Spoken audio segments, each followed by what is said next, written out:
I'm going to show you guys how to get your images Instagram ready straight out of Lightroom so that's super easy to upload into Instagram. So I have an image here of my son and his friend, and it's a hot day.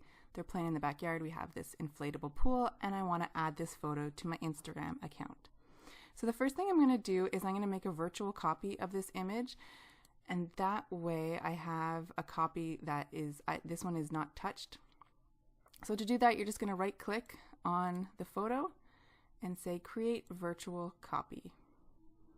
So now I have two of the exact same copies of the photo, and at this point, because nothing has been exported, remember that we're not taking up extra space in Lightroom. It's just making a reference to that image again on your computer.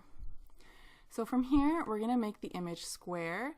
If you are familiar with Instagram, you know that the images are square. I know you can add the full frame images to Instagram, but call me old-fashioned. I like the square.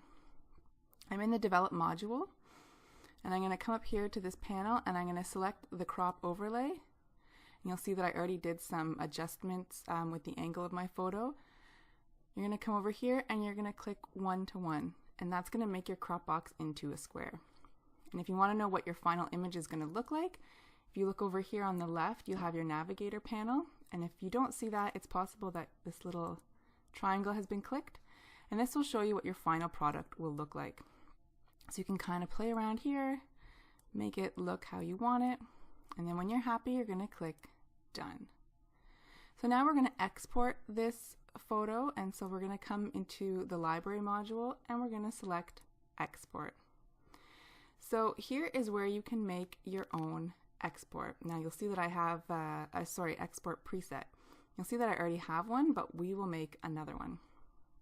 So when you're doing exports, the best thing to do is choose folder later, useful for presets. So that way whenever you export, you can select what folder you want to export it to. I'm going to keep my file name to file name. Oops, sorry, I scrolled down a little too fast. For file settings, you're going to leave it as JPEG, sRGB. The quality you can leave, I tend to export almost all my images at a 96 quality, but you can easily leave it at 100. It's the image resizing here that we're going to play around with. So Instagram images are 1080 pixels by 1080 pixels. And because these images are going to be for web and phone use mostly, we can do a 150 resolution. If you come down to output sharpening, let's do screen high. So that means we're sharpening for the screen, which is a computer screen or a tablet screen or a phone screen, and the amount is high because might as well get the sharpest image possible. And the rest I would leave blank. I have it on all metadata, but probably you could say any of these things. I don't think it would really matter in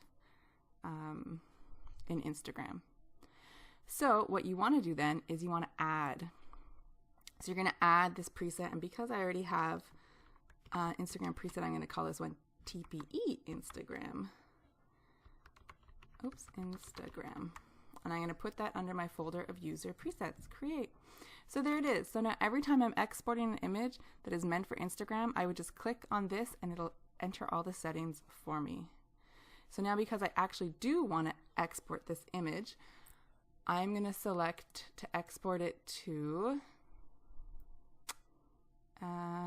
specify folder, and I'm going to select my Dropbox folder, which is where I very often export my Instagram photos to, because I can easily access my Dropbox on my phone, which makes it easy to install the photos on Instagram.